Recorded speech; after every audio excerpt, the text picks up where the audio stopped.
Semua agama eh, mengajarkan hal yang baik, ya. Semua agama itu pasti ya. Ateis pun melakukan hal yang baik juga. Toh kalau tidak beragama pun juga sama-sama berbuat baik, ya kan? Nah, kenapa saya harus memilih Islam dan meneladani Nabi Muhammad? Dan kenapa saya harus memilih Kristen meneladani Yesus Kristus? Oke, sesungguhnya agama yang diridhoi Allah itu hanya Islam. Karena apa? Karena Islam itu bukan kafir. Maksudnya Islam itu tidak bisa dikatakan kafir. Karena tidak ada nabi yang kita kafirkan. Mulai dari zaman Nabi Adam sampai zaman Nabi Muhammad SAW. Gitu. Jadi Islam nggak bisa dikatakan kafir. Gitu. Apa untungnya saya jika masuk Islam? Apa keselamatan di dalam Islam itu bagaimana? Kamu suka perawan nggak, Bu Energes? Gini bro, sebenarnya kita ini kan ada di zamannya Nabi Muhammad ya. Nah, zaman Nabi Adam sudah lewat, zaman Nabi Ibrahim sudah lewat, zaman Nabi Musa sudah lewat, zaman Nabi Isa sudah lewat. Ya biarkanlah mereka dengan zamannya. Kita kan sekarang berada di zamannya Nabi Muhammad. Jadi kalau kita masih mengikuti syariat Nabi Isa itu kan sudah kadaluarsa, sudah nggak terpakai lagi gitu. Misalkan di zaman Nabi Musa itu kalau mau bertobat itu kan harus bunuh diri ya.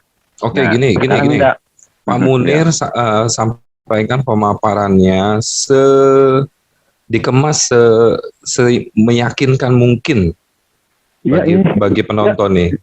Ya, nanti baru giliran domba. Ya. Oke. Emang pernyataannya gitu kan. Sekarang adalah nabi yang terakhir, kitab yang terakhir, ya nggak ada lagi nabi setelah Nabi Muhammad dan nggak ada lagi kitab setelah Al-Quran. Jadi Islam adalah agama yang terakhir yang menyempurnakan seluruh agama sebelum Islam. Sedangkan agama lain, ya masih hanya Islam yang nggak pernah menyembah yang namanya patung ya. Kan ada tuh datanglah Tuhan patung Buddha ya. Terus kemudian ada patung Siddhartha Utama, ada patung Yesus Christ. Nah, sedangkan Islam nggak pernah minta kepada Ka'bah, nggak pernah minta kepada batu Hajar Aswad pun nggak pernah gitu. Minta kepada manusia nggak pernah gitu. Itulah pemaparan saya udah. Oke, bagaimana saya tahu bahwa ajaran itu benar-benar ajaran yang benar dari Allah yang benar? Karena setiap agama pasti mengaku agamanya lah yang paling benar dan agamanya yang berasal dari Tuhan yang benar. Bahkan ada yang mengaku sebagai nabi di akhir zaman ini gitu. Dan itu mereka juga mengaku jalan yang paling benar. Nah, dari mana tahu? Dan bagaimana dari mana tahu, apalagi apakah ada saksi-saksinya yang melihat? Oke, terutama karena keawaman kita ya, hidup di sekarang ya, kita tidak hidup di zaman ketuhanan, kenabian. Jadi yang pertama harus kita teliti adalah kitabnya. Kalau kitabnya sudah mengaku bahwasanya adalah Islam yang paling benar, misalkan, kalaupun ada, misalkan Kristen yang benar, itu boleh Anda bolehlah meyakini. Tapi kan kenyataannya hanya Islam yang mengaku bahwa salah satu yang diridhoi Allah. Dan Islam seringkali mengancam agama-agama lain ya bahwa akan kekal di neraka. Sedangkan nggak ada satupun ancaman buat orang Islam, baik dari agama Kristen ataupun agama yang lain. Nah, tolong diulang Pak tadi, biar saya tulis gimana tadi? Oke. Islam ya, menurut keyakinan kita, menurut kitab yang kita baca ya, itu adalah dalilnya jelas bahwa kitab Bukan Islam yang sendiri Islam mengaku tidak bahwa memerangi agama lain itu gimana? Yang tadi tuh. Islam lupa lagi nih. Oke. Islam ya, terutama ya, kita meneliti bahwa gimana agama yang benar itu. Nah, kita kan nggak ada di zaman Tuhan nih, nggak ada di zaman Nabi. Jadi kita teliti kitabnya. Gitu. Ada nggak pengakuan selain Islam bahwa agama itu satu-satunya agama yang benar selain Islam? Kan nggak ada. Nah, yang kedua, Islam, Al-Quran selalu memberi peringatan kepada agama-agama lain ataupun kepada orang-orang non-Islam. Sedangkan Islam belum pernah mendapatkan ancaman dari agama-agama lain bahwa selain agama-agama tersebut, Islam masuk neraka. Nggak pernah. Nah, Baik. Bagaimana Bapak bisa meyakinkan saya ketika saya masuk agama ini saya bisa selamat masuk surga? Nah, gini Mas. Islam datang dengan Al-Quran. Al-Quran itu kan berisi peringatan dan peringatan dan kabar gembira. Nah, gitu. Jadi Islam selalu mengabarkan membawa kabar gembira ya bagi siapa yang beriman hanya kepada Allah Subhanahu wa taala dan memberikan ancaman kepada orang-orang yang menduakan Allah Subhanahu wa taala. Seperti ini misalkan orang Kristen bilang bahwa Allah itu beranak. Padahal kan Allah tidak akan pernah beranak. Gitu. Benar nggak? Apakah Anda meyakini bahwa Allah beranak? Oke. Allah memang punya anak, Pak. Sekarang apa dasarnya? Nah, itulah. Apa dasarnya? Saya tunjukin ya nanti ya. Apa dasarnya Iya, Pak. bahwa Tuhan Bapak kenapa mesti menyelamatkan manusia? Dasarnya Oke. apa? Ya dasarnya semua agama ya dari zaman Nabi Adam sampai Nabi Muhammad itu hanya Allah yang yang menjadi Tuhan. Intinya nggak ada Tuhan lainnya. Itu bapaknya Yesus pun yang katanya bapaknya Yesus yang di surga itu adalah sesembahan Islam. Dan Yesus pun sering kan menyeru di Injil bahwa hanya Allah satu-satunya Tuhan yang benar gitu kan. Hanya Bapa yang di surga. Itu sesungguhnya itu sesembahannya orang Islam yang disebut Allah. Mana bisa, memang Bapak penuh Roh Kudus.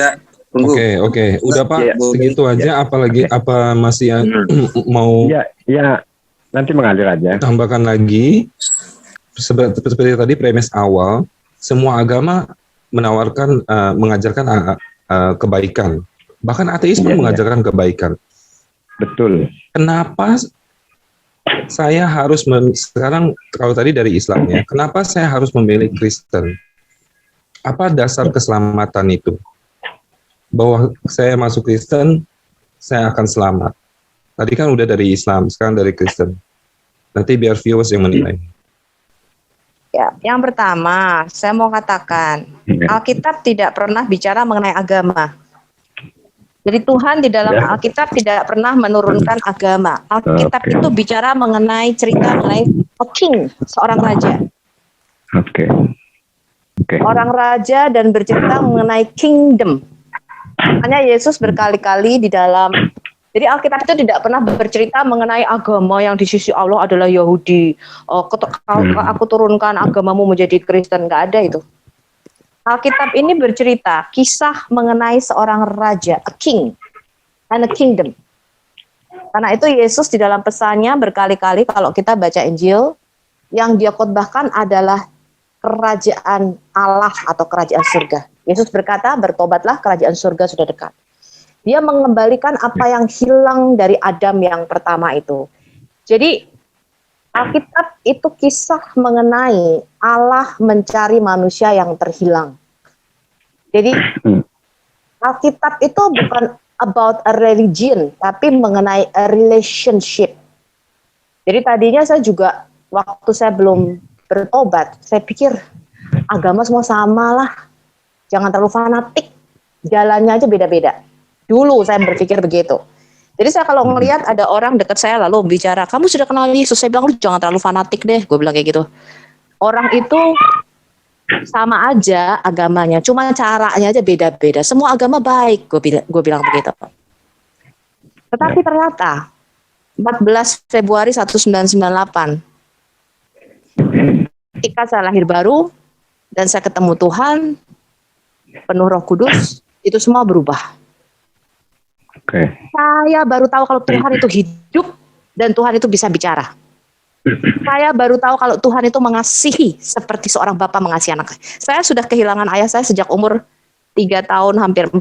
Masih TK saya waktu itu ketika ayah saya meninggal. Dan saya merasa life is not fair. So I hate everybody yang mempunyai keluarga yang kelihatannya lengkap. Karena dari kecil saya kena omelan dan saya pikir nggak ada yang bela saya karena saya nggak ada ayah saya yang bisa bela. Ayah saya tuh terlalu sayang sama saya. Saya begitu dekat sama papa saya. Tapi karena papa saya meninggal pada waktu itu dan I feel that God is not fair. Karena dia sudah panggil papa saya waktu saya masih kecil. Dan ketika saya melihat anak-anak atau saya dimarahin pada waktu saya kepahitan sama om saya bilang karena ini nggak ada papa saya nggak ada yang bela saya nggak bisa bela diri. Waktu itu saya masih TK masih 3 tahun lah, 3 tahun mau 4 tahun mau naik TK besar. Dan saya berpikir, dan kata pertama yang saya dengar pada waktu itu adalah anakku, aku mengasihi engkau. Dan itu jebol. Because saya waktu itu berpikir, saya ternyata yang selama ini saya menyalahkan saya ini anak yatim, saya nggak punya ayah. Jadi ada satu lubang yang kosong di dalam hidup saya. Dan ketika saya dengar itu, ternyata saya punya Bapak di surga. And that's the first time I hear His voice. Itu pertama kalinya saya dengar suara Tuhan. And then air mata saya mengalir dan saya mengatakan, I have a Father which are in heaven. Sama seperti yang Yesus katakan, saya punya Bapa. Dan saya berpikir, ternyata Allah itu lebih dekat daripada baju yang kita pakai. He knows me, He knows my name. Dia panggil kita dengan nama kita. Jadi kekristenan is not a ritual. Bukan soal kalau doa harus sujud, maju ke depan, tangan mata ditutup, tangan dilipat. No, it's not that. It is about a relation that you know you have a Father. It is about relation that you know that God is alive. That is Christianity. Jadi makanya di 1 Yohanes 1 dikatakan firman itu hidup. Yesus adalah a walking, talking, living word of God. Jadi kalau kita tidak mengalami firman yang hidup, itu kamu hanya mengalami namanya agamawi, ritual agama. Nah, kamu gak pernah dengar Tuhan. Seperti Adam di Taman di Eden ketika Adam bercakap-cakap dengan Tuhan. That's what we feel because we have a Father in heaven. Dan itu saya gak pernah temukan itu di dalam agama. Agama mengajarkan kamu harus mematuhi semua perintahnya, menjauhi semua larangnya. Kalau kamu patuh, kamu akan masuk surga. Ya, kalau masuk surga, apa surga itu ada? Saya nggak tahu. Kalau tidak, aku masukin kamu ke neraka. Aku juga nggak tahu apa neraka itu ada apa enggak. Because I never seen God. Aku nggak pernah lihat Tuhan. Ya, jadi tadi udah dikatakan kekristenan itu bukan religion. Makanya di dalam Alkitab tidak ada kamu harus berdoa sekian berapa kali, caranya harus begini gak ada. You just talking, kamu hanya bicara seperti kamu seorang anak bicara sama bapaknya. Makanya ketika murid-muridnya mengatakan kepada Yesus, ajarilah kami berdoa. Yesus mengatakan, apakah beginilah cara kamu berdoa? Bapa kami yang ada di surga, dimuliakanlah namamu, datanglah kerajaanmu. Nggak ada perintah harus nanti berdoanya pada waktu pagi, pada waktu siang. Memang orang Yahudi berdoa sehari 3 kali, tapi bukan itu. Karena ketika mereka berdoa, yang dipentingkan adalah ritualnya. Jadi mereka hanya mementingkan ritual-ritual keagamawian itu. Tetapi Yesus mengatakan kalau kamu berdoa, ya kamu jangan seperti orang munafik, doanya di pasar-pasar katanya. Kalau kamu berdoa, katanya masuk ke dalam kamarmu, tutup pintumu, kamu berdoa pribadi. Bapamu yang di surga melihatnya. Jadi Yesus bicara mengenai mengenai hal-hal yang bersifat private relationship dengan Bapa kita yang ada di sorga. Jadi dia datang untuk memulihkan itu. Tadi udah dijawab. Kemudian aku mau jawab yang lam yalid walam yulad. Jadi kalau kita lihat ini, Anda lihat di layar, ini Al-Ikhlas ya, ini surat 112. Ini adalah ayat pendek yang selalu dihafalkan. Jadi anak-anak kecil itu sudah hafal ya surat Al-Ikhlas ini. Ya, nah aku mau bedah nih. Sebenarnya surat Al-Ikhlas ini tidak ditujukan, kalau kita lihat asbabul nuzulnya, ya sebab-sebab mengapa surat Al-Ikhlas ini diturunkan, itu karena orang-orang pagan Quraisy itu bertanya, Muhammad, kamu memanggil kita itu kepada apa? Muhammad mengatakan kepada Allah. Allah yang seperti apa katanya? Apakah dia itu solid, padat, atau bagaimana? Ya, nah kata samad di sini ini artinya sesuatu yang padat. Karena pada waktu itu orang-orang pagan Quraisy itu membuat banyak patung-patung dan mereka bertanya bagaimana bentuknya, seperti apa dia? Apakah dia berongga atau padat? Ya. Dan nanti saya akan tunjukkan ke berbagai ayat-ayat bahwa pagan Quraisy itu menyatakan bahwa yang mereka sembah itu bentuknya manusia. Ya, Allah ini bentuknya manusia tapi samad. Samad itu artinya padat. Nah, kata samad ini adalah kalau di dalam dalam Alkitab kita tuh hapax legomena, artinya hanya sekali disebut. Jadi di dalam Quran kata samad ini cuma satu kali, adanya di surat Al-Ikhlas. Untuk kita bisa tahu apa arti kata samad, kita harus compare dengan literatur di luar Quran. Ya, apa maksudnya ini? Kita harus lihat asbabul nuzulnya. Ya, karena kata ini hanya sekali dipakai di dalam Quran. Ini siapa sih kresak-kresak? Nah, sekarang kita mau bahas ini tadi nih. Lam yalid wa lam yulad. Allah tidak beranak dan tidak pula diperanakkan. Orang Kristen ketika menyebut Allah sebagai Bapa dan Allah menyebut kita anaknya, itu bukan dalam arti biologis. Ya, jadi kata anak dan Bapa di situ bukan berarti Allah itu punya istri seperti di dalam Quran. Ya, saya bisa tunjukkan ayat-ayat di dalam Quran bahwa konsep Quran ketika menyatakan Allah beranak, itu adalah Allah tuh punya istri kemudian punya anak. Itu kalau konsep Alkitab. Yesus itu keluar, Pak. Jadi sesuatu yang keluar itu, sebentar. Ya, saya jawab nih. Menyebut Tuhan sebagai Bapa itu dikutuk dengan amat sangat oleh Allah Subhanahu wa taala di dalam Quran. Hal ini dianggap sebagai penghujatan. Jadi kalau Bapak tadi menyatakan bahwa nabi-nabi kita sama, menyampaikan sesuatu yang sama, Bapak salah. Musa itu menyatakan Allah itu adalah Bapa kita. Allah menyatakan Israel adalah anaknya. Ya. Nah, kemudian ini sekarang kalau kita lihat ini catatan sejarah nih yang mereka klaim sebagai Baitul Maqdis. Di Yerusalem, ini mereka klaim Baitul Maqdis yang sekarang ini the Mount Temple Salomo, ya, Kaisar Abdul Al-Malik bin Marwan, ya, kemudian diselesaikan sama anaknya, itu membangun yang sekarang disebut Masjid Al-Aqsa, the Dome of the Rock. Ya, kemudian dia menulis di situ, Allah melarang mengatakan bahwa dia memiliki seorang anak, ya, dalam bahasa Arab. Nah, Allah mengutuk pernyataan ini di dalam surat At-Taubah, ya, dan orang-orang Yahudi berkata Uzair putra Allah, orang-orang Nasrani berkata Al-Masih putra Allah. Nah, itulah ucapan orang-orang yang keluar dari mereka meniru ucapan orang kafir yang dulu Allah melarang mereka, bagaimana mereka sampai berpaling. Nah, pada titik ini satu hal penting nih harus kita pertanyakan, siapakah Allah ini yang langsung mengutuk mereka yang percaya bahwa Yesus adalah anak Allah? Mungkinkah dia adalah Tuhan yang sama yang berbicara di dalam Alkitab? Jika Alkitab dan Al-Quran memiliki penulis yang sama, ya, atau merupakan wahyu daripada Tuhan yang sama, mengapa keduanya sangat jelas bertentangan? Saya bacakan bukti-buktinya dulu di dalam Alkitab kita, nanti saya bacakan dari Quran. Ini adalah Lukas 1 ayat 31 sampai 35. Ini ada testimoni daripada malaikat Gabriel di dalam Alkitab, di dalam Injil. Dikatakan begini, Gabriel berkata kepada Maria nih, sesungguhnya engkau akan mengandung dan melahirkan seorang anak laki-laki dan hendaklah engkau menamai dia Yesus. Ia akan menjadi besar dan akan disebut anak Allah yang maha tinggi. Dan Tuhan Allah akan mengaruniakan kepadanya tahta Daud, bapa leluhurnya. Kemudian Maria berkata kepada malaikat itu, bagaimana hal ini akan terjadi karena aku belum mengenal laki-laki. Dan sambil menjawab, malaikat itu berkata kepadanya, Roh Kudus akan turun ke atasmu, dan kuasa yang maha tinggi akan menaungi engkau. Karena itu anak yang akan dilahirkan itu kudus. Dia akan disebut anak Allah. Jadi nggak mungkin kalau ini pewahyuan dari Tuhan yang sama, pasti ada satu yang palsu. Nanti kita lihat siapa yang palsu dan siapa yang asli pewahyuannya. Baik. Ya. Sekarang, aku belum selesai. Belum. Baik. Oke, lanjut. Masih panjang, tenang aja. Ini kesaksian Bapak nih, ketika Yesus dibaptis di Sungai Yordan. Ya, ini di Matius 3 ayat 17. Ada suara terdengar dari surga dikatakan, inilah anakku yang terkasih, kepadanya lah aku berkenan. 3 kali di dalam Alkitab kita. Begitu juga ini adalah peristiwa Matius 17 ini ada the Mount of Transfiguration, jadi gunung perubahan rupa namanya, ya. Dikatakan di sini dan setelah 6 hari Yesus mengajak Petrus, Yakobus, Yohanes, mereka membawa naik ke sebuah gunung yang tinggi. Kemudian Yesus berubah rupa di hadapan mereka, wajahnya bersinar seperti matahari dan jubahnya menjadi putih seperti cahaya. Dan lihatlah, mereka melihat Musa dan Elia juga bersama dengan Yesus. Kemudian Petrus berkata, Tuhan, adalah baik bagi kita untuk berada di sini jika Engkau menghendaki. Kami buatkan 3 kemah, 1 untuk Engkau, 1 untuk Musa, 1 untuk Elia. Kemudian terdengar lagi nih suara dari surga, inilah putraku, inilah anakku yang terkasih, kepadanya lah aku berkenan, dengarkanlah dia. Ini kesaksian Bapak.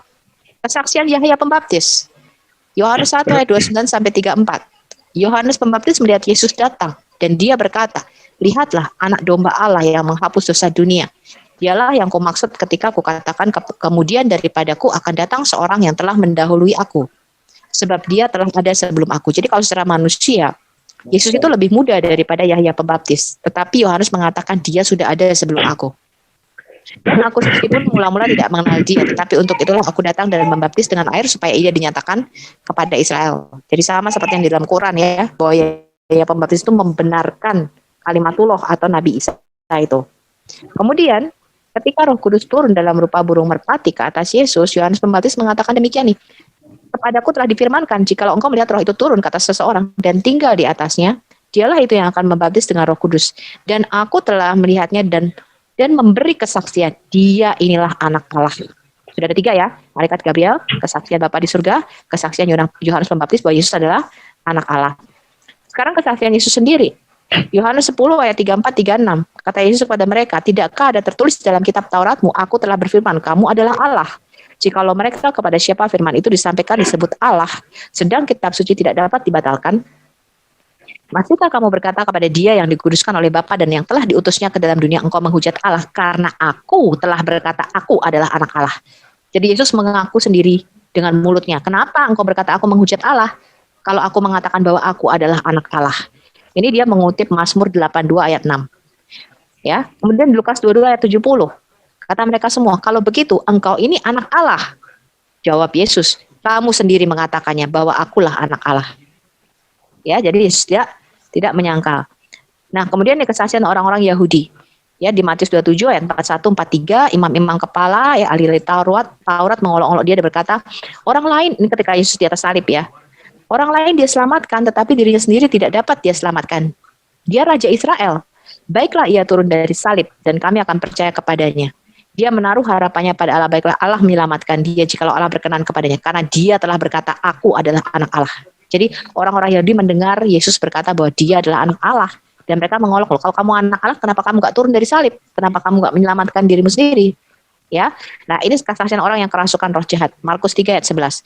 Bila mana roh jahat melihat dia, mereka jatuh tersungkur di hadapannya dan berteriak, engkaulah anak Allah. Ya, di Matius 8 ayat 28 sampai 29. Setibanya di seberang, yaitu dari orang Gadara, datanglah bla bla bla, orang-orang gila. Mereka berteriak-teriak, nih orang yang kerasukan roh jahat, dikatanya, apa urusanmu dengan kami, hai anak Allah? Adakah engkau kemari untuk menyiksa kami sebelum waktunya? Lukas 4 ayat 9. Ya, kemudian dia membawa Yesus ke Yerusalem dan ini iblis. Ya, ini pencobaan iblis Lukas 4. Sama dengan Matius 4. Dan dia menempatkan di bubungan bait Allah. Lalu berkata nih, iblis berkata kepada Yesus, jika engkau anak Allah. Jadi iblis pun mengatakan, kalau engkau anak Allah, jatuhkan dirimu dari bubungan bait suci ini. Ya, nah, jadi jelas ya bahwa tidak mungkin ya Tuhan yang sama mewahyukan 2 hal yang berbeda.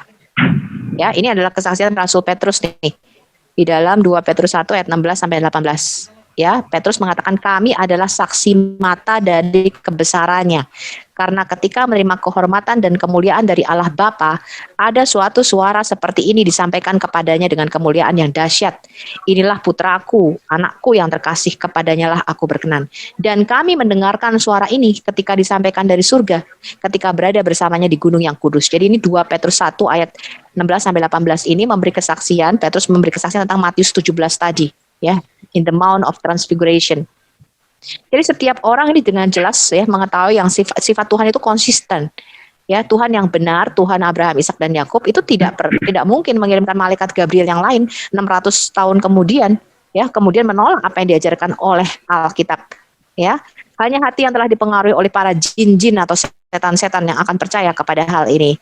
Kepada mereka yang telah disesatkan untuk percaya bahwa orang Kristen dan orang Muslim menyembah Tuhan yang sama, kita perlu mempelajari lagi posisi ini, ya.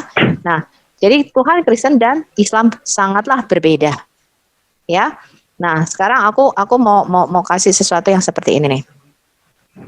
Nah, jadi konsep Quran mengenai anak Allah itu secara biologis. Kita lihat Al-An'am 100 sampai 101.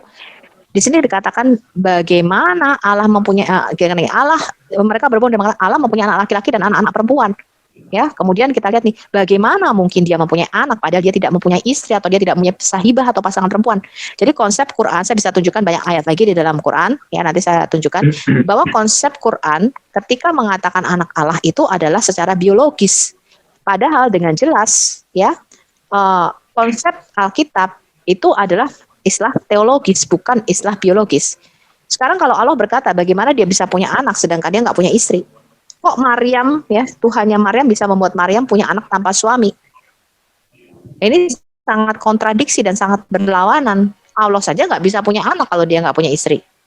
Tetapi Maryam bisa punya anak walaupun Maryam nggak punya suami. Ya. Nah, sekarang kalau jadi harusnya orang Muslim itu mengerti bahwa istilah anak Allah yang digunakan di dalam Alkitab itu adalah istilah metafora. Di Al-Maidah 18 dikatakan orang Yahudi dan Nasrani berkata, kami adalah anak-anak Allah dan kekasih-kekasihnya. Jadi jelas bahwa anak ini menunjukkan relasi atau kedekatan. Ya. Nah, kita lihat di Galatia 4 ayat 4 sampai 7. Tetapi setelah genap waktunya, maka Allah mengutus anaknya yang lahir dari seorang perempuan dan takluk kepada hukum Taurat. Ia diutus untuk menebus mereka yang takluk kepada hukum Taurat supaya kita diterima menjadi anak. Dan karena kamu adalah anak, maka Allah telah menyuruh roh anaknya ke dalam hati kita yang berseru, ya Aba, ya Bapa. Jadi kamu bukan lagi hamba, melainkan anak. Jikalau kamu anak, maka kamu juga adalah ahli-ahli waris oleh Allah. Jadi kita ini disebut anak-anak Allah karena iman di dalam Yesus. Galatia 3 ayat 26. Sebab kamu semua adalah anak-anak Allah karena iman di dalam Yesus Kristus. Roma 8 ayat 15. Sebab kamu tidak menerima roh perbudakan yang membuat kamu menjadi takut lagi. Tapi kamu telah menerima roh yang menjadikan kamu anak Allah. Oleh roh itu kita berseru ya Aba ya Bapa. Mana ada Muslim berseru kepada Allahnya ya Aba ya Bapa? Enggak ada. Karena mereka menerima apa? Roh perbudakan. Itulah sebabnya Muslim hidup di dalam roh perbudakan atau perhambaan. Roh ini yang membuat mereka takut dan tidak bisa punya relasi atau hubungan dengan Bapa. Muslim tidak punya hubungan pribadi dengan Allah. Itulah sebabnya mereka hidup di dalam perbudakan, yaitu siapa yang mentaati perintah Allah diberi reward dan siapa yang melanggar diberi hukuman. Ini ada tertulis dalam Galatia 4 ayat 22 sampai 26. Bukankah ada tertulis bahwa Abraham mempunyai 2 orang anak, seorang dari perempuan yang menjadi hambanya, yaitu Hagar, ya, dan seorang dari perempuan merdeka itu Sarah. Mereka anak dari perempuan yang menjadi hambanya, tetapi anak dari perempuan yang menjadi hambanya itu diperanakan menurut daging. Ismail itu diperanakan menurut daging. Dan anak dari perempuan yang merdeka itu karena janji, Ishak. Ini adalah suatu kiasan. Sebab kedua perempuan itu adalah 2 ketentuan Allah. Yang satu berasal dari Gunung Sinai dan melahirkan anak-anak perhambaan, itulah Hagar. Hagar ialah Gunung Sinai di tanah Arab. Dan ia sama dengan Yerusalem yang sekarang karena ia hidup di dalam perhambaan dengan anak-anaknya. Tetapi Yerusalem surgawi ialah perempuan yang merdeka dan dialah ibu kita. Jadi kita ini adalah anak-anak karena janji, ya, dari keturunan Ishak. Ya. Nah, seperti itu. Ya, jadi orang Muslim ya itu mengatakan bahwa Tuhan menikah ya, melakukan proses hubungan biologis kemudian menghasilkan anak. Tidak ada orang Kristen yang mengatakan seperti itu. Orang Kristen percaya Yesus anak Allah karena dia itu adalah keluar dari Allah. Ya, dia dilahirkan dari seorang perawan. Ya, melalui kelahiran perawan ini maka firman Tuhan itu menjadi manusia. Orang Kristen tidak menjadikan manusia sebagai Tuhan. Orang Kristen menyembah Tuhan yang datang ke bumi menjadi manusia. Nah, mengapa Quran ini kalau dikatakan wahyu daripada Tuhan yang sama atau Tuhan yang sejati, kok tidak mengetahui sebutan anak yang bersifat metafora? Ya, padahal di dalam Quran di At-Taubah 60 ada tuh yang namanya anak-anak jalanan, Ibnu Al-Sabil. Ya, jadi di dalam Quran ada dua istilah untuk anak, ibin dan walad. Kalau walad ini kelahiran secara biologis, kalau ibin ini anak, arti anak, tapi belum tentu kelahiran secara biologis. Nah, kalau misalnya anak jalanan, apakah bapak jalanan sama ibu jalanan nikah punya anak namanya anak jalanan? Kan tidak. Ya, ini adalah istilah yang dipakai. Ya, masa Allah begitu dangkal pengetahuannya sehingga tidak mengetahui hubungan lain antara anak dan orang tua selain pemahamannya dihasilkan karena biologis. Anak kunci misalnya anak tangga atau anak sungai. Kenapa disebut anak sungai? Karena dia keluar dari sumbernya. Jadi Yesus itu disebut anak karena dia keluar dari Bapa. Ya, dia disebut cabang atau tunggul yang kudus. Jadi Yesus itu disebut the holy branch, ya, cabang yang kudus. Ya, anak Allah artinya Allah yang mengambil rupa hamba atau manusia. Ini disebut anak. Ya, yaitu Sang Firman yang turun ke dunia mengambil rupa manusia. Ya, bukan Allah mempunyai istri atau mempunyai sahibah kemudian menikah dan menghasilkan anak. Itu pemahaman yang sangat-sangat keliru. Ya. Nah, di dalam perjanjian lama, ini saya tunjukkan ya, ini Musa yang nulis nih. Keluaran 4 ayat 22 sampai 23. Ya, maka engkau Tuhan ngomong begini nih kepada Musa, engkau harus berkata kepada Firaun, beginilah firman Tuhan, Israel ialah anakku, anakku yang sulung. Sebab itu aku berfirman kepadamu, biarkanlah anakku itu pergi, supaya ia beribadah kepadaku. Kalau engkau menolak membiarkannya pergi, maka aku akan membunuh anakmu yang sulung. Ini adalah tulah ke-10, di mana Tuhan membunuh anak sulung Mesir. Kemudian Keluaran 15 ayat 2. Ini nyanyian Musa. Tuhan itu kekuatanku dan mazmurku, dia telah menjadi keselamatanku, ia Allahku, kepuji dia, dia Allah Bapakku, kuluhurkan dia. Ulangan 32 ayat 6. Demikianlah engkau mengadakan pembalasan terhadap Tuhan, hai bangsa yang bebal dan tidak bijaksana. Bukankah ia Bapamu yang mencipta engkau, yang menjadikan dan menegakkan engkau? Yesaya, nih Nabi Yesaya 63 ayat 16. Bukankah engkau Bapa kami?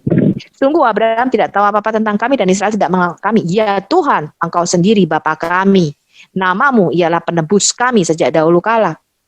Ya, Yohanes 8 ayat 54 jawab Yesus, jikalau aku memuliakan diriku sendiri maka kemuliaanku itu tidak sedikit pun tidak ada artinya. Bapakulah yang memuliakan aku.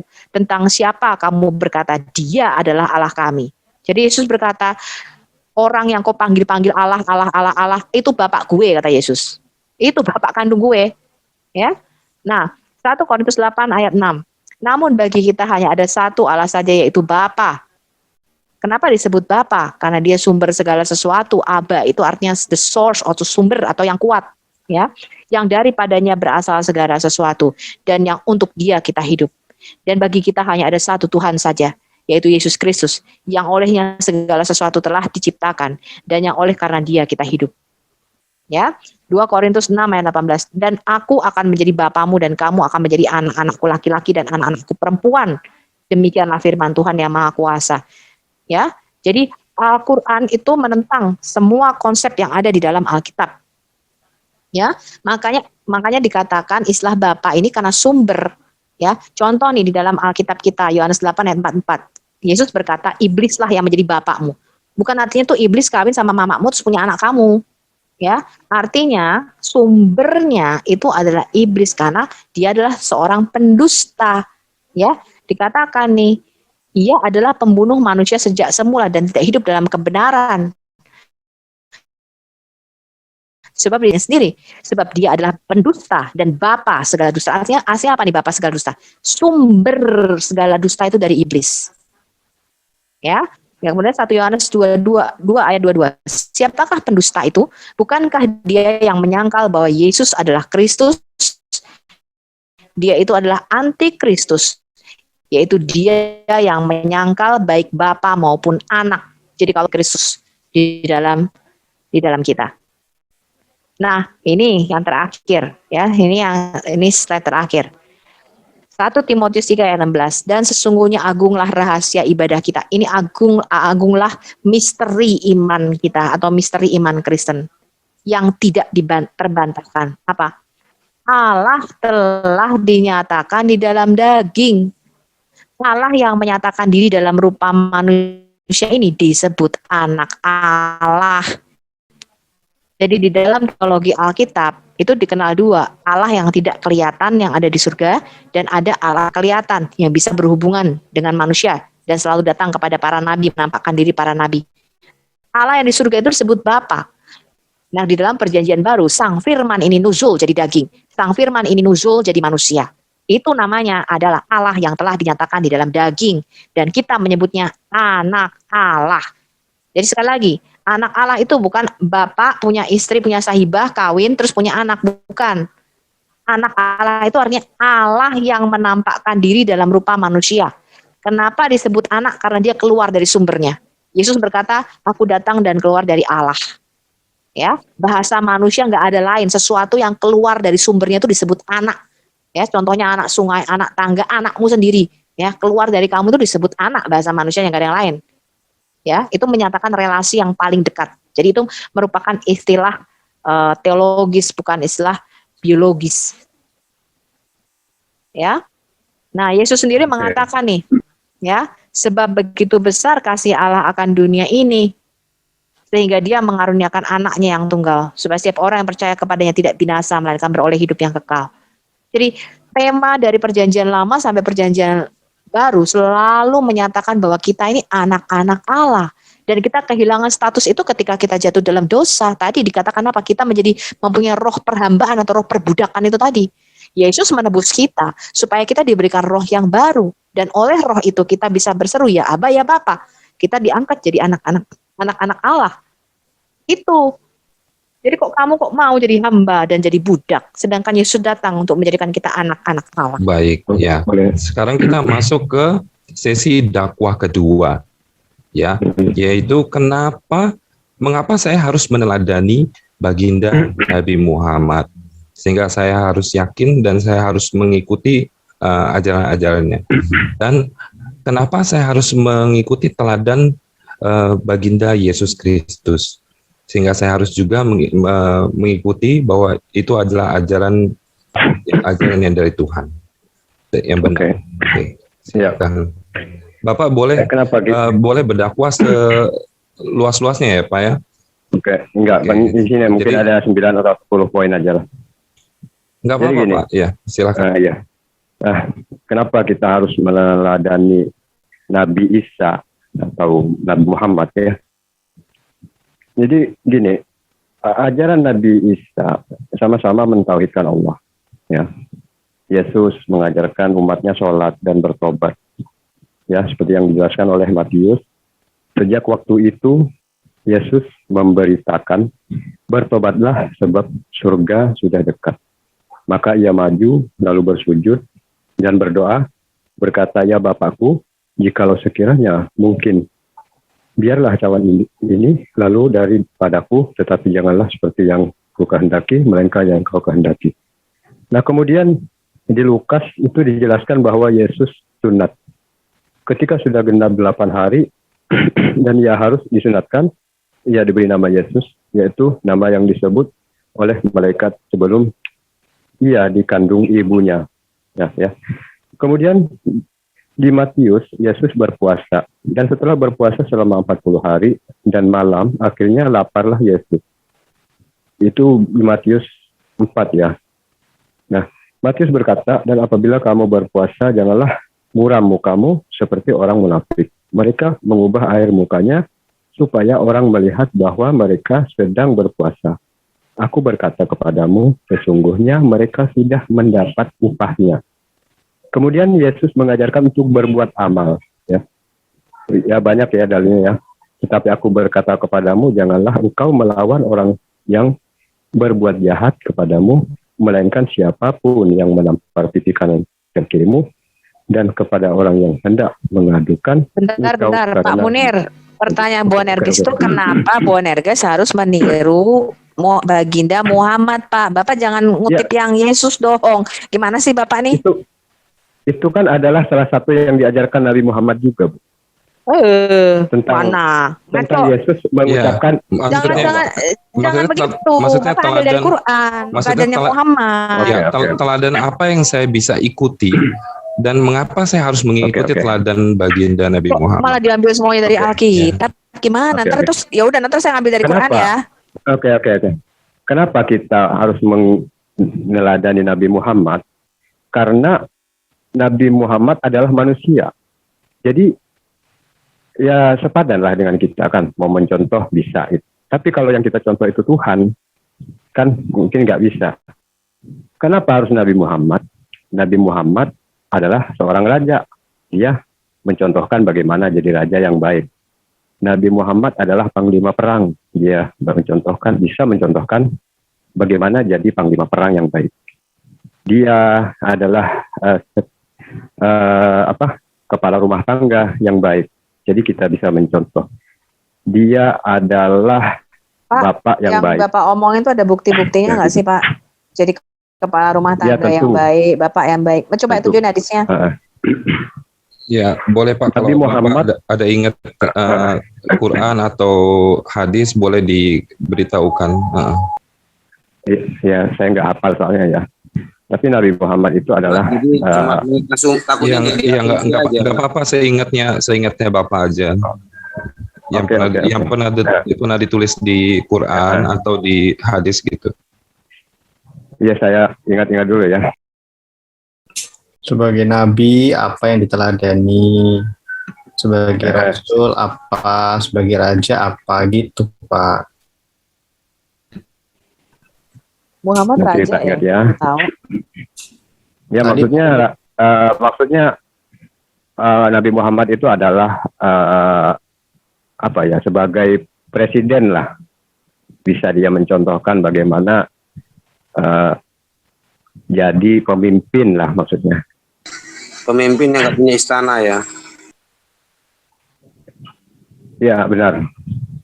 Dia itu adalah pemimpin yang zuhud, tapi dia itu bukan miskin, Pak. Jangan di bajunya koyak-koyak. Bukan saya bilang miskin, Pak. Saya ya cuma mengingatkan aja bahwa tidak punya istana kan. Saya kan istana saya. Kan ada tuh orang tuh Nabi Muhammad itu bajunya koyak-koyak, perutnya diikat perut, terus ngemis di tengah jalan, kan itu penghinaan itu. Ada orang-orang itu. Ya, silakan Pak. Maksudnya teruskan aja. Jadi gini. Teruskan aja, maksudnya dari teladan baginda itu sehingga penonton itu bisa yakin gitu loh. Ini bagaimana? Apa sih teladan baik yang benar-benar sangat mulia dari baginda itu? Iya. Oke. Jadi gini. Sifat Nabi Muhammad SAW itu yang patut diteladani untuk semua muslim ya. Nah, menjadi suri tauladan itu kan sudah kita kenal bahwa Nabi SAW gitu. Mau jadi apapun, mau jadi raja, yang mau jadi kepala rumah tangga, Allah Subhanahu Wa Taala itu kan menjadikan keberadaan Nabi Muhammad SAW itu sebagai pemberi rasa aman dari azab dan kebinasaan. Dalam hadis itu Rasulullah SAW bersabda, bintang-bintang itu merupakan penjaga langit. Jika bintang itu lenyap, maka terjadilah apa yang dijadikan kepadanya. Aku adalah penjaga sahabat-sahabatku. Jika aku pergi, terbuktilah apa yang dijanjikan kepada mereka, sahabat-sahabatku. Mereka merupakan penjaga bagi umatku. Jika mereka tiada, terbuktilah apa yang dijanjikan kepada mereka. Nah, kutip dalam buku ya, kata Ustadz ya, bukan kata saya, maaf ya, Keagungan Mukjizat Nabi Muhammad itu oleh siapa gitu, Syekh Said, disebutkan bahwa sifat-sifat Nabi Muhammad itu antara lain yaitu dia sangat elok ya, dia sebagai manusia yang paling mulia. Nah, kata-katanya lembut dan fasih, selalu menghiasi bibirnya. Itu katanya kan. Nah, dia diberkati oleh Allah Subhanahu wa Ta'ala selama-lamanya, mengingatkan pedang pada pinggangnya, mengikatkan maksudnya. Nah, tubuhnya sangat kuat, benar, jujur, dan amanah. Ini yang saya catat ya. Nah, tangan kanannya yang menakjubkan, jatuhnya bangsa-bangsa di bawah kekuasaannya. Sangat menyenangi kebaikan dan membenci kefasikan. Di antara keturunannya menjadi pemimpin bangsa-bangsa. Namanya selalu disebut-sebut untuk seterusnya dan selamanya. Bangsa-bangsa selalu memujinya untuk selama-lamanya. Itu Pak. Jadi itu Nabi Muhammad salah semua ya Pak? Udah Pak, ada lagi? Apa itu? Ada lagi? Ya kalau boleh saya. Ya. Halo. Kenapa Pak? Iya. Ya ada Kalau lagi. boleh saya sedikit lagi Pak ya. Oke, silakan. Oke. Kita kan harus meneladani Nabi Muhammad ya Pak ya, dan mengamalkannya dalam kehidupan sehari-hari. Nah, kemudian Rasulullah itu terletak pada akhlak dan pribadinya. Allah Subhanahu wa Ta'ala berfirman surat Al-Ahzab, sesungguhnya telah ada pada diri Rasulullah itu suri tauladan yang baik bagimu, yaitu bagi orang yang mengharap rahmat Allah dan kedatangan hari kiamat, dan dia banyak menyebut Allah. Nah, sifat ketauladanan Nabi Muhammad itu ya, yang harus diamalkan dalam kehidupan sehari-hari, yaitu jujur. Nah, Siddiq itu Pak bukan orang Islam yang memberi gelar Pak, tapi orang-orang non-Muslim yang pada waktu itu, yaitu orang-orang Yahudi. Amanah, dapat dipercaya, tabligh, menyiarkan, dan patonah, cerdas. Itu aja Pak. Sudah Pak, ada lagi? Ya. Oke. Ya nanti aja lah lagi Ya, kalau baik. misalkan ada. Baik, silakan sekarang dari pihak Kristen. Ya, ini ada Ladonai. Ya. Jadi gini Pak ya, mengapa Pak orang harus percaya kepada Yesus? Jadi ada beberapa alasan saya bahwa semua orang harus percaya Yesus. Ada beberapa ya. Yang pertama ini, keutamaan Yesus itu nubuat kehadirannya Pak. Jadi berbagai peristiwa yang terjadi kepada Yesus mulai dari kelahiran sampai kenaikan ke surga itu sudah dinubuatkan di dalam kitab para nabi Pak. Ini ada semua data-datanya. Dan ini penggenapannya. Jadi berdasarkan daripada nubuat dan penggenapan ini, maka saya tidak meragukan tentang kebenaran Yesus itu. Itu yang pertama. Ini bisa dibaca kok, ini nubuatan-nubuatan siapa Yesus semuanya. Apa yang dinubuatkan di PL ini Pak, digenapi persis di PB. Nah itu luar biasanya ya. Yang kedua, kelahiran Yesus. Lahir dari rahim perawan, bukan benih manusia, tetapi benih Allah. Roh Kudus akan turun atasmu dan kuasa Allah yang maha tinggi memenuhi engkau.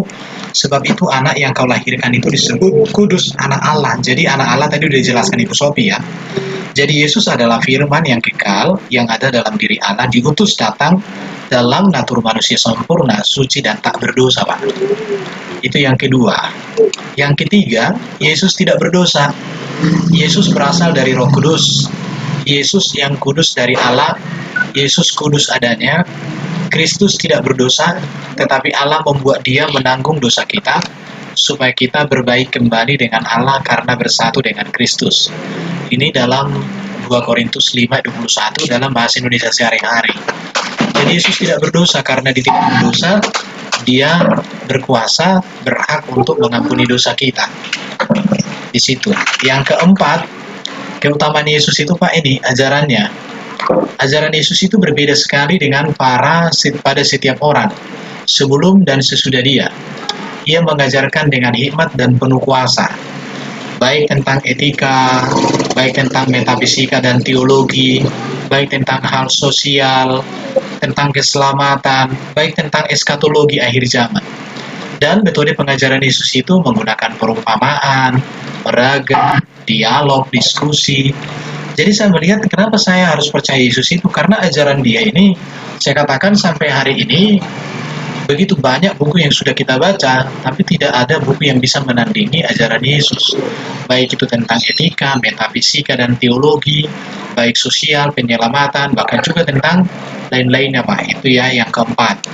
Yang kelima, mujizat Yesus. Yesus menyembuhkan orang sakit.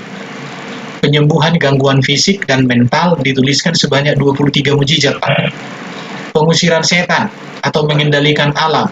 Kuasa Yesus atas kekuatan alam itu dituliskan 9 kali. Setan diusir, badai dihentikan, ya. Kuasa Yesus atas kematian, membangkitkan orang mati, dituliskan sebanyak 3 kali. Bahkan di dalam Injil Yohanes 20 ayat 30-31 dikatakan, perbuatan ajaib yang dikerjakan Yesus sangat banyak. Jikalau semua itu harus dituliskan satu persatu, maka agaknya dunia tidak dapat memuat semua kitab yang harus ditulis itu. Saking banyaknya, maka tidak bisa dituliskan dengan kertas. Itu, Pak, yang kelima ya. Jadi ini alasan mengapa kita harus percaya Yesus. Yang keenam, keutamaan Yesus berbicara tentang kematiannya. Yesus diutus Allah untuk memberikan pengampunan dosa melalui darahnya.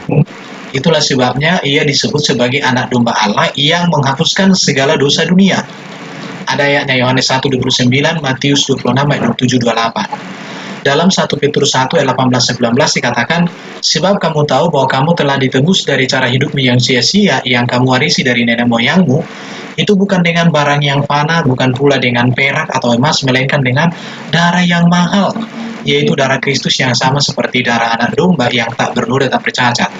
Jadi kalau berbicara tentang kematian Yesus ini, kegenapan dari janji Allah, mulai dari kitab Kejadian tentang datangnya seorang Mesias, seorang penebus, itu digenapi oleh Yesus.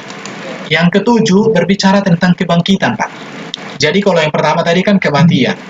Ada banyak para nabi mati, Pak, tapi kematiannya itu tidak menebus manusia. Hanya Yesus yang kematiannya menjadi korban penebusan untuk semua manusia yang mau menerima. Di situ semua para nabi mati. Sekarang kita lihat kebangkitan Yesus. Artinya di sini Yesus berkuasa atas kematian dan maut. Bapa mengasihi aku oleh karena aku memberikan nyawaku untuk menerimanya kembali. Tidak seorang pun mengambilnya daripadaku, melainkan aku memberikannya menurut kehendakku sendiri. Aku berkuasa memberikannya dan berkuasa mengambilnya kembali. Itulah tugas yang kuterima dari Bapa. Jadi Yesus itu mati, bangkit. Para nabi mati, tidak bangkit lagi, Pak. Memang ada yang bangkit. Contoh Lazarus dibangkitkan Yesus. Tapi secara membuktikan dia mati lagi. Buktinya dia nggak pernah ada cerita naik ke surga. Buktinya dia dikatakan mati lagi, Pak, dalam sejarah ya. Yohanes 11 ayat 25-26. Barang siapa yang percaya kepadanya sekalipun akan mengalami kematian, namun akan tetap hidup selamanya bersama Tuhan, akan dibangkitkan. Jadi Yesus ini bangkit dari kematian, artinya dia berkuasa atas kematian dan maut. Dan kebangkitan ini membuktikan bahwa ada kehidupan di dalam Yesus. Jadi ketika Yesus mengatakan, akulah kebangkitan dan hidup, kami percaya. Kenapa? Karena Yesus sendiri membuktikan bahwa dia kebangkitan itu dengan kebangkitannya. Dia mengalahkan maut, dia mengalahkan kematian. Jadi kami percaya atas dasar itu, Pak. Yang kedelapan, keutamaan Yesus itu naik ke surga. Yohanes 14 ayat 1-14 ya. Di rumah Bapakku banyak tempat tinggal. Jika tidak demikian, tentu aku mengatakannya kepadamu, sebab aku pergi ke situ untuk menyediakan tempat bagimu. Adalah lebih berguna bagi kamu jika aku pergi. Sebab jikalau aku tidak pergi, penghibur itu tidak akan datang kepadamu. Tetapi jikalau aku pergi, aku akan mengutus dia kepadamu. Jika kemah tempat kediaman kita di bumi ini dibongkar, Allah telah menyediakan suatu tempat kediaman di surga bagi kita. Suatu tempat kediaman yang kekal yang tidak dibuat oleh tangan manusia. Jadi Yesus naik ke surga menyediakan tempat. Jadi karena Yesus sudah di surga, maka kami percaya bahwa dialah yang bisa membawa kita ke surga. Saya nggak percaya, Pak, kalau ada orang ngomong surga, tapi dia nggak pernah ke surga. Nggak percaya aku. Tapi karena Yesus, dia datang dari surga, kembali ke surga, maka saya percaya bahwa dialah juru selamat. Dialah penebus, dialah hidupku. Yang berikut, Pak, keutamaan Yesus berkuasa ampuni dosa. Dikatakan begini, engkau menamai dia Yesus, karena dialah yang akan menyelamatkan umatnya dari dosa mereka. Semua umat yang percaya kepada Yesus itu diselamatkan oleh Yesus. Tetapi supaya kamu tahu bahwa di dunia ini anak manusia, Yesus berkuasa mengampuni dosa, Pak. Ia telah melepaskan kita dari kuasa kegelapan dan memindahkan kita ke dalam kerajaan anaknya yang kekasih. Di dalam dia kita memiliki penebusan kita, yaitu pengampunan dosa. Jadi Yesus ini berkuasa mengampuni dosa. Dia tidak berdosa, maka berkuasa juga mengampuni dosa. Para nabi yang lain, Pak, nggak berkuasa mengampuni dosa manusia, menebus, nggak berkuasa dia. Dosanya aja pun dia belum bisa selesaikan. Tapi Yesus luar biasa. Sekarang yang ke-10, bahwa Yesus akan datang sebagai hakim yang adil. Dikatakan begini, Bapa tidak menghakimi siapapun, melainkan telah menyerahkan penghakiman itu seluruhnya kepada anak, supaya semua orang menghormati anak sama seperti mereka menghormati Bapa. Barang siapa tidak menghormati anak, ia juga tidak menghormati Bapa yang mengutus dia. Penghakimannya benar. Jadi Yesus akan datang sebagai hakim yang adil nanti. Jadi karena dia menjadi hakim, bagi orang yang percaya dia memberikan upah dan pahala, tapi bagi orang yang menolak Yesus, tidak percaya kepada Yesus sebagai Tuhan Juru Selamat, maka Yesus menjadi hakim untuk menghukum dia masuk ke neraka selama-lamanya. Jadi 10 poin ini, Pak, menurut saya sangat-sangat tegas menyatakan bahwa saya mengajak semua orang untuk percaya kepada Yesus. Tapi apakah mau? Ya terserah, urusan masing-masing. Tapi ini alasan saya mengapa saya percaya kepada Yesus. Itu aja dari saya, terima kasih. Ya, dari Pak Munir, apakah ada yang mau ditambahkan sebelum dilanjutkan? Oke. Ya, silakan. Oke, seperti tadi telah dijelaskan bahwa Yesus sudah dinubuatkan. Ada bukan ya, roh penghibur ya. Nah, kalau menurut keyakinan orang Islam itu kan itu adalah nubuatan buat Nabi Muhammad ya. Karena Nabi Muhammad itu kan kedatangannya itu sudah sebagai penutup para nabi ya, yang telah disebutkan jauh sebelum beliau lahir. Kitab-kitab agama terdahulu dikatakan telah menyebut akan lahirnya Muhammad yang membawa ajaran kenabian.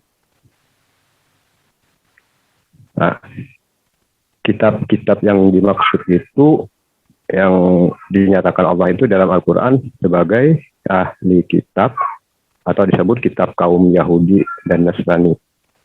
Nah, Nabi Muhammad juga telah disebut dalam kitab-kitab agama Hindu ya. Begitu, Pak. Baik, Pak. Tadi saya rasa saya masih belum cukup yakin nih. Ya. Teladan apa sih yang saya bisa ikuti yang teladan luhur dari Sang Baginda dan teladan luhur dari Yesus? Itu saya masih belum nih, Pak, belum yakin nih. Oh, ya silakan. Iya. Nanti saya selesaikan dulu ya yang tadi saya menyebutkan bahwa Nabi Muhammad dinubuatkan nih. Di Perjanjian Baru ya, Perjanjian Baru dalam bahasa Arab itu kan disebut katanya ahdu al-jadid, dan dalam bahasa Belanda disebut statement gitu ya. Dan itu kan yang dianggap kitab Injil oleh kaum sampean ya.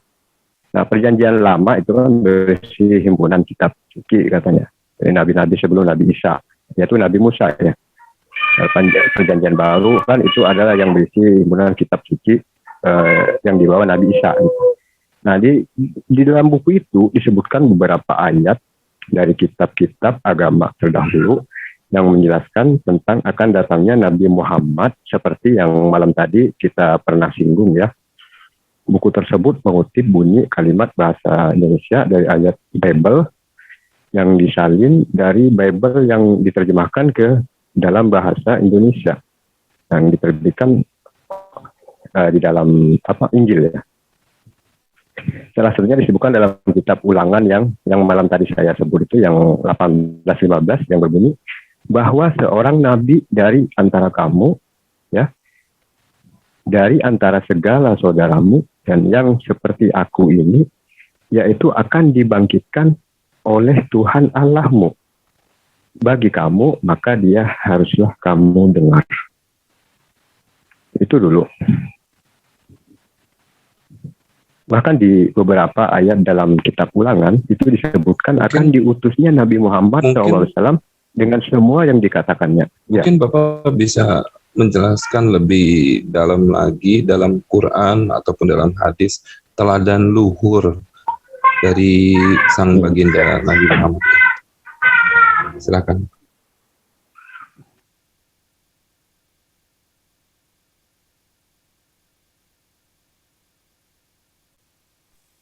Halo?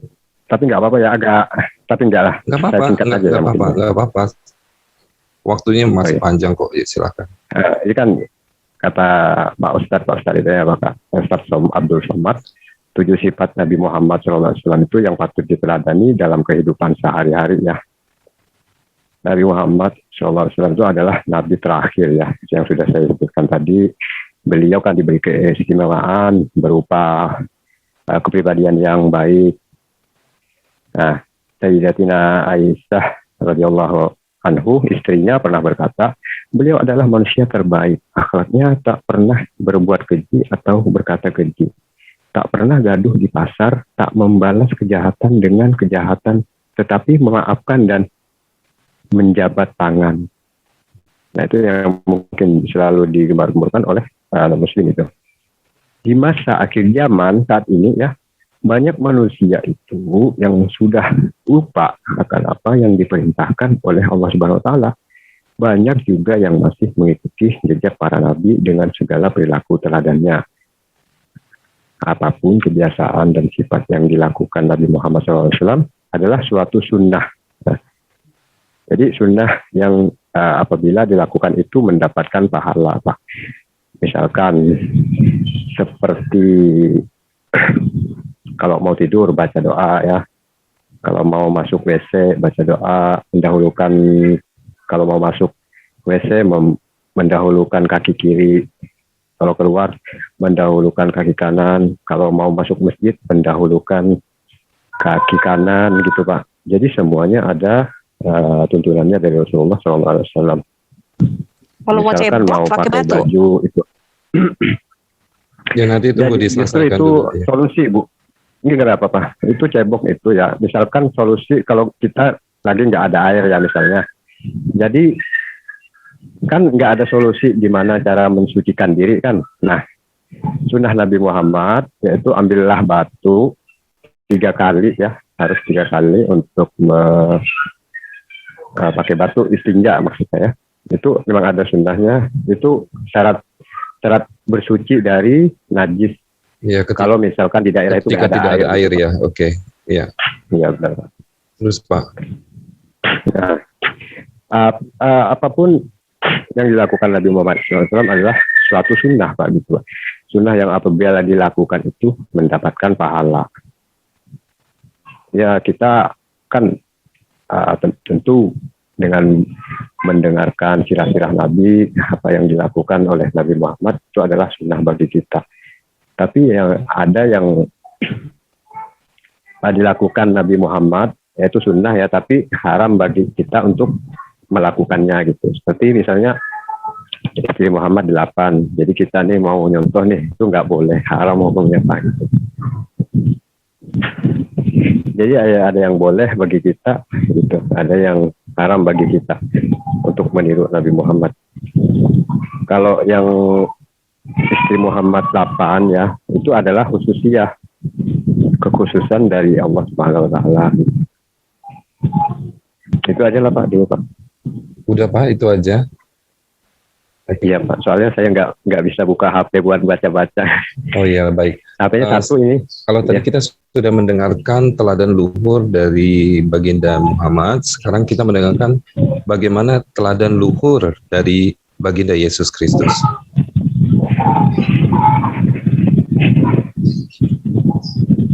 Ya, siapa? Bu Sofi atau? Ini adalah salah satu teladan atau salah satu hak istimewa yang dikhususkan untuk Muhammad, yaitu bahwa semua perempuan-perempuan mukmin siapa saja itu boleh menyerahkan dirinya kepada Muhammad untuk bisa berhubungan seks atau nukah. Dan Sophie, ini adalah hak istimewa bagi Muhammad. Apakah ini juga diteladani Pak dari baginda Rasul Anda? Bu Sofi, mungkin nanti kita bisa di sesi berikutnya untuk ini. Sekarang kita mau mendengarkan teladan luhur dari baginda Yesus Kristus. Mungkin udah ada. Aku mau sampaikan sedikit lagi nih, boleh?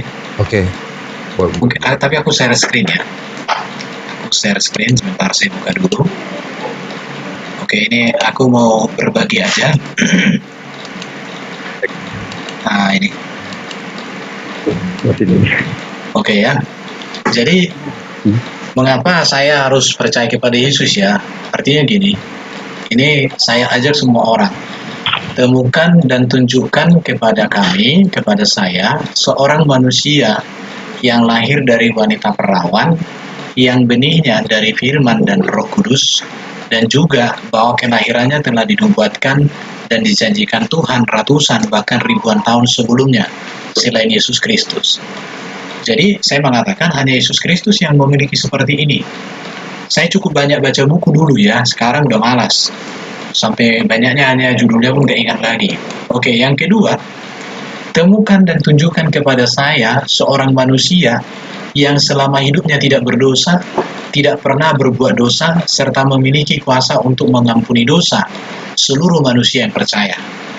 Selama saya melayani di bumi ini, selama ia melayani di bumi ini, ia dengan hati yang penuh belas kasihan menuntun dan membimbing orang-orang berdosa masuk dalam kebenaran, memiliki hidup yang dibaharui, serta menjadi warga kerajaan surga.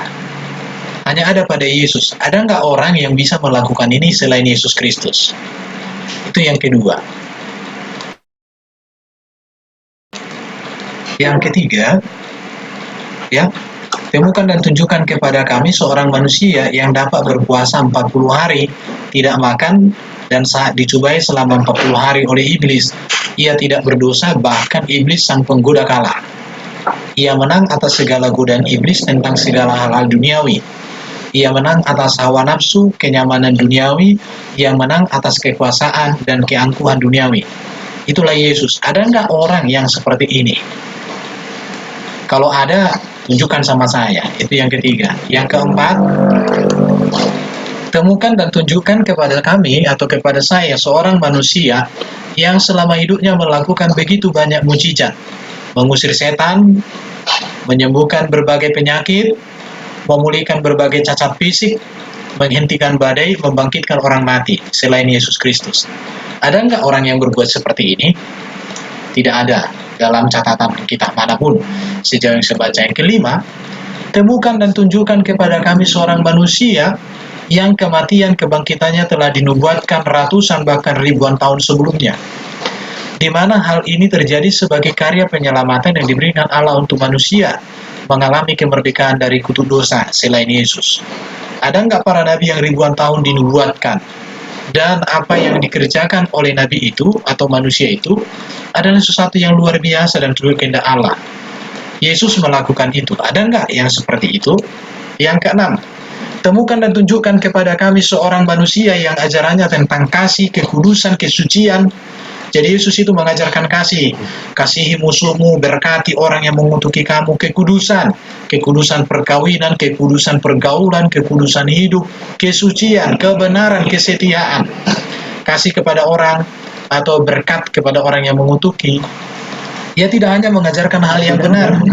Ya, ia tidak hanya mengajarkan hal yang benar, Yesus itu tidak mengajarkan hal yang benar, tetapi ia sendiri meneladankan seluruh ajarannya dengan sempurna melalui seluruh perbuatan-perbuatan hidupnya yang sempurna. Tidak ada cacat setitik pun.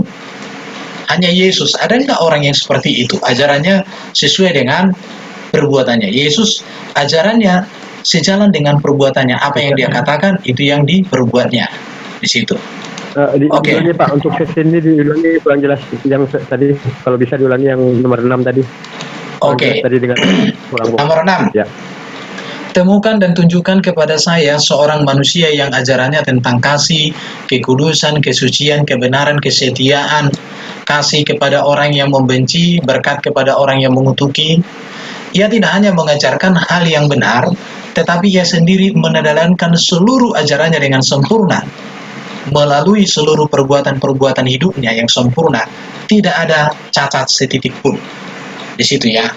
Dan itu Yesus Kristus. Ada nggak orang seperti ini di luar Yesus? Yang ketujuh, temukan dan tunjukkan kepada saya atau kepada kami seorang manusia yang sudah naik ke surga untuk menyediakan tempat bagi orang percaya, dan di akhir zaman ia datang sebagai hakim yang adil yang menghakimi semua orang lahir semua orang lahir dari wanita perawan. Semua orang lahir dari wanita perawan di mana kelahirannya telah dinubuatkan dan dijanjikan ratusan dan ribuan tahun sebelumnya. Itu Yesus. Ada nggak orang seperti itu?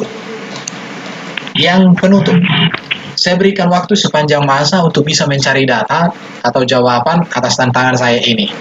Silakan dicari data dimanapun, apakah itu dari surga atau dari neraka sekalipun, atau dari kitab manapun. Saya tunggu jawaban. Ada nggak pribadi yang seperti Yesus ini? Jadi mengapa orang harus percaya kepada Yesus? Alasannya ada 7 tadi ya. Ketujuh alasan ini membuat saya jatuh cinta seumur hidup kepada Yesus dan tak tergantikan. Karena memang tidak ada yang bisa menggantikannya dalam segala hal akan kehidupannya. Haleluya. Baik, terima kasih Pak Adonai. Sekarang sesi berikutnya kita boleh saling elaborasi ya tentang keteladanan luhur antara baginda Muhammad dan baginda Yesus. Silakan dari pihak Muslim. Oke, tentu kalau semuanya yang dikatakan Pak Ladona itu benar ya. Karena apa? Memang Nabi Isa itu adalah jalan yang lurus. Karena apa? Kalau Nabi ya, seorang Nabi nggak mungkin kan mengaku dia bahwa jalan yang bengkok. Kalau dia mengaku jalan yang bengkok kan siapa yang mau ikut kan gitu. Jadi intinya ya nanti semua nabi, para nabi itu mempunyai mukjizat ya. Tadi ya seperti dikatakan, memang semua nabi itu memang memiliki doa ya, doa yang pasti dikabulkan Allah dan doanya itu pasti cuma satu kali. Doa Nabi Isa pernah dipakai untuk menghidupkan orang mati. Doa Nabi Musa pernah dipakai untuk membelah lautan. Doa Nabi Ibrahim pernah dipakai buat mendinginkan api waktu dibakar. Nah, sedangkan Nabi Muhammad sangat besar perhatiannya Nabi itu kepada umatnya, benar-benar tiada tara dan tak terkira, sampai-sampai beliau menangguhkan sebagian doanya itu hingga hari kiamat demi membela dan menyelamatkan mereka umatnya, kita ini ya. Sebagaimana sabdanya, setiap nabi pasti memiliki doa mustajab. Hanya saja mereka menyegerakan doa mereka di dunia. Namun aku akan menunda doa itu demi menolong umatku pada hari kiamat. Insya Allah doa itu akan terwujud. Itu terdapat di dalam hadis Al-Bukhari. Nah, saking besarnya sayang beliau kepada umatnya, kita ya, juga tak tergantikan dengan tawaran itu. Beliau kan lebih memilih tawaran syafaat karena ingin membela umatnya. Kan pernah tuh yang waktu diludahi, waktu sampai tumitnya berdarah-darah, sampai giginya patah waktu dizolimi oleh orang Taif ya. Beliau Nabi Muhammad tidak berdoa kepada Allah bahwasanya mereka akan dimusnahkan, enggak. Tapi Nabi Muhammad akan berjanji akan menangguhkan doanya itu sampai akan diperuntukkan untuk umatnya di akhirat.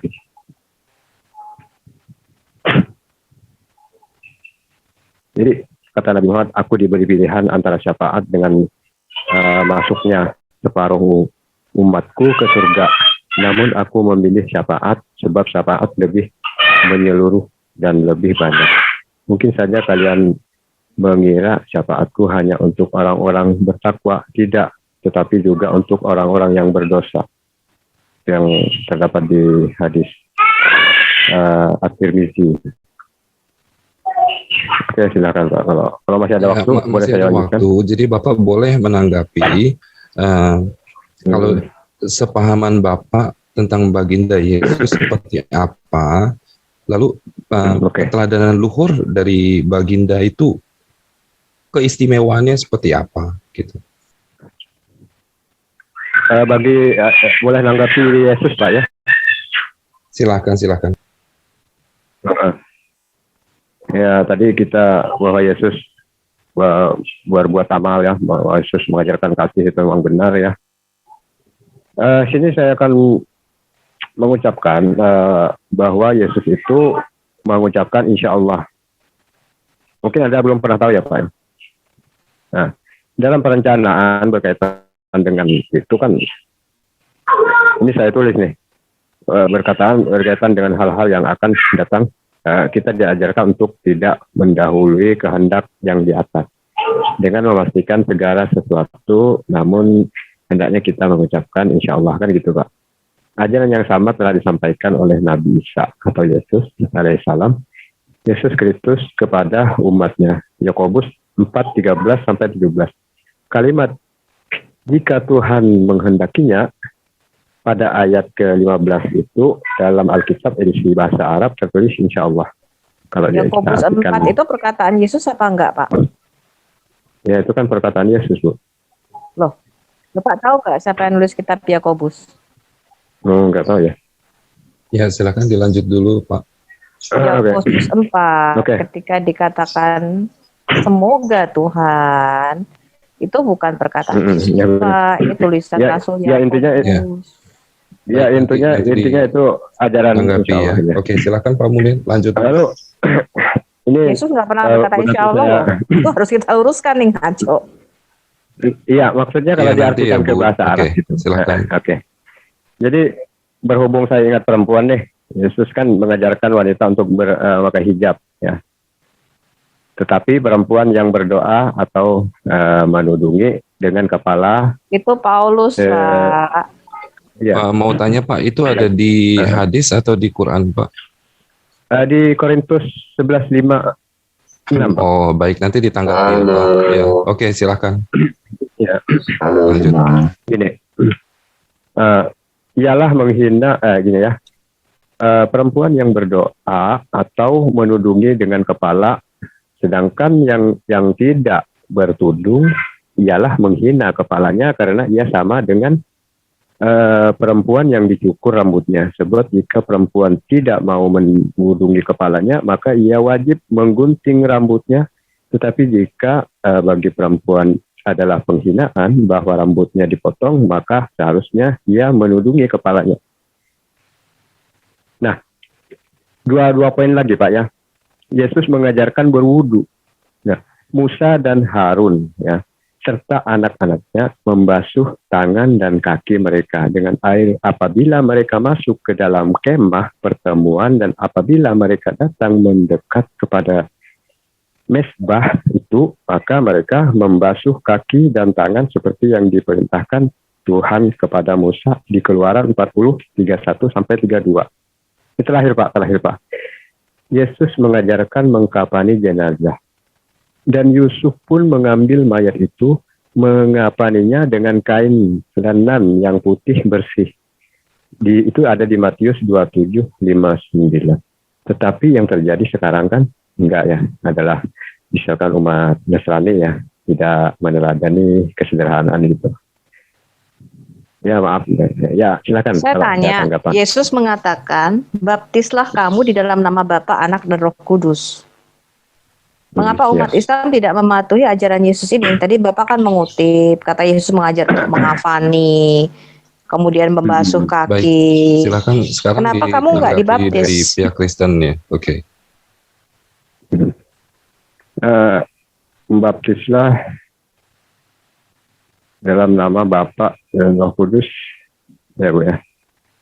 Jadi itu perintah utama. Membaptis, iya. Itu sebagai baptis itu lah, sebagai hamba atau sebagai murid, Bu? Bapak Munir ulangi. Itu sebagai kita harus menjadikan mengaku diri, menghambakan diri, apa kita harus menjadi muridnya Yesus? Ya, tadi pertanyaan Pak Bu Sofi, Yesus mengajarkan untuk dibaptis gitu. Kenapa tidak diikuti seperti itu? Ya karena pembaptisan itu nggak tahu ya itu apa benar dari Yesus apa enggak gitu. Karena yang berkata itu bukan Yesus ya. Loh, kan tadi Bapak mengutip Alkitab. Itu Yesus yang berkata. Oh iya. Matius 28 dan 19-20. Iya. Yesus juga tidak mengajar Pak. Mengapa umat Muslim banyak juga yang berperang, Pak. Bahkan Nabi Muhammad berperang. Nah, justru umat Muslim itu kalau kita diperangi ya Pak ya, kalau kita diperangi, kita harus melawan Pak. Yesus juga Tapi kita mengajarkan nggak boleh. istri cukup satu, Pak. Oke. Banyak sekali ajaran Yesus yang saya pikir belum tercerminkan dari tradisi Islam, Pak. Tapi rasa saya Pak ya, sebelum Nabi Muhammad pun, nabi-nabi terdahulu sebelum Yesus pun itu tradisi poligami udah ada lah. Nggak ada, Pak. Sebutkan saja satu, Pak. Contoh Nabi Ibrahim itu kan poligami. Terus Nabi Sulaiman itu istrinya 1000 kalau nggak salah itu Pak. Nah. Terus Nabi Daud 100. Mana, Pak? Itu jadi baginda Nabi meneladani yang tidak baik karena Sulaiman itu sebenarnya bukan nabi, dia seorang raja ya. Justru itu Pak, seharusnya manusia itu berterima kasih kepada Nabi Muhammad Pak. Oh, jadi kita harus meneladani Sulaiman. Kita harus meneladani Sulaiman yang beristri 1000. Maksudnya gini Pak, kan dulu itu perempuan itu murah Pak. Maksudnya nggak ada harganya itu, kayak apa ya?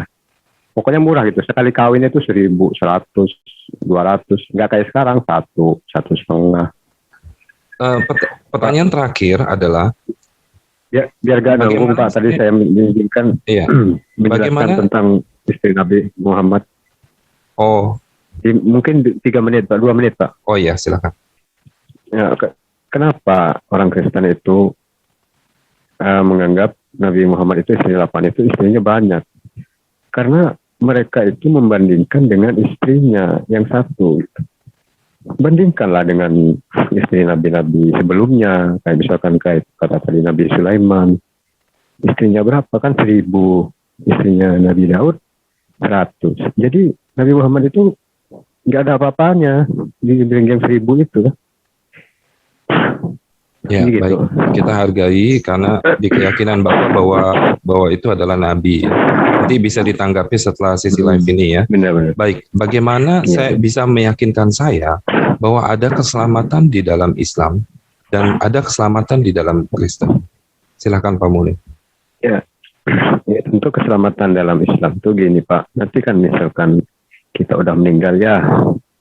Nah, nanti pada akhir kiamat itu kan ada hari penghisapan, misalkan dosa kita ditimbang, ya. Nanti kalau misalkan kebaikannya, nah itu ya otomatis dia transit dulu Pak di neraka selama beberapa ratus tahun. Nah nanti setelah itu ya masuk surga Pak. Kalau ya amal baiknya lebih berat, ya mungkin diampuni dosanya. Begitu aja Pak. Kalau di Islam kan gitu Pak, adil Pak. Jadi sekecil apa? Kalau seimbang timbangannya, ya mungkin ya tergantung Allah. Apa Allah akan mengampuni orang tersebut? Apa mau dicelup dulu di neraka, ya itu hak Allah. Tapi intinya di dalam Islam selama tidak kafir, itu pasti masuk surga. Kan banyak kita dapat ceritanya bahwa ada Allah menggambarkan penduduk terakhir yang keluar dari neraka itu Pak. Kan ada ceritanya yang orang yang terakhir keluar dari neraka. Sebagai orang ateis juga berbuat baik Pak. Gimana Pak? Nah itu Pak, Allah itu mengampuni dosa selain syirik. Ateis itu kan syirik Pak. Nah orang yang menuhankan manusia adalah syirik juga, kan gitu, hitungannya gitu Pak. Loh Bapak juga bersyahadat pada manusia Pak. Apa itu? Syahadat Bapak kan syahadat kepada Tuhan dan kepada manusia. Cuman kita nggak pernah menganggap bahwa kita nggak pernah menganggap Nabi Muhammad itu manusia. Jadi nggak percaya. Tuhan kan nggak Nabi Muhammad nggak pernah kita ini si Henok nggak jelas suaranya. Ateis itu tidak ada Tuhan katanya. Memang ateis itu ya. Ateis itu apa artinya ya? Tapi faktanya Pak, orang ateis di dunia barat itu mereka bahkan lebih damai, lebih sejuk gitu. Bahkan tapi orang yang beragama malah saling berperang tuh. Gimana Pak? Iya.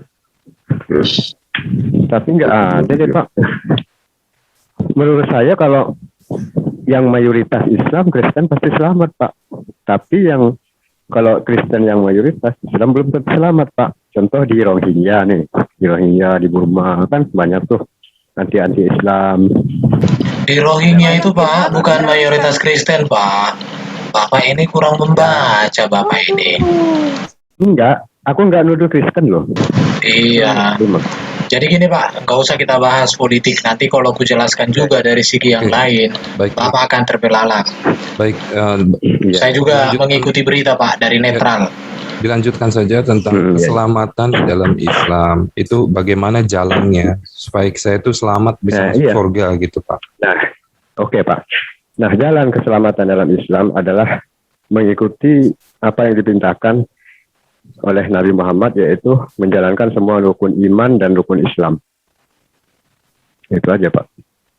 Sebelum Muhammad, rukun Islam, keselamatan gimana? Itu aja Pak. Ada lagi? Syariat. Saya boleh ikut berdiskusi? Iya Pak, silakan Pak. Ya, silakan. Ya, sebelum Nabi Muhammad juga ada Pak rukun ibadah ya. Contohnya nabi-nabi itu ada yang sholatnya berdiri aja, ada yang sholatnya sujud saja. Ada misalkan Nabi Sulaiman nih, itu kan saat meninggal itu nggak tahu anak buahnya itu kalau Sulaiman itu sudah meninggal. Berdiri ya, sekiranya dia sholat, nah sampai tongkatnya dimakan rayap, akhirnya tongkatnya jatuh. Nah, sejak itulah Nabi Sulaiman tahu bahwa masih percaya cerita dongeng? Ya, bukan dongeng itu Bu, itu dalam sederhananya di dalam Nabi Bu. Islam Baik, itu kita dengarkan aja dulu ya. Ya. Bagaimana Pak? Jadi itu gini, Pak. konsep sederhananya keselamatan dalam Islam itu menjadikan Allah satu-satunya Tuhan. Mas Abe perkenalkan dulu dari Muslim atau Kristen? Iya, iya. Saya dari Muslim. Oh,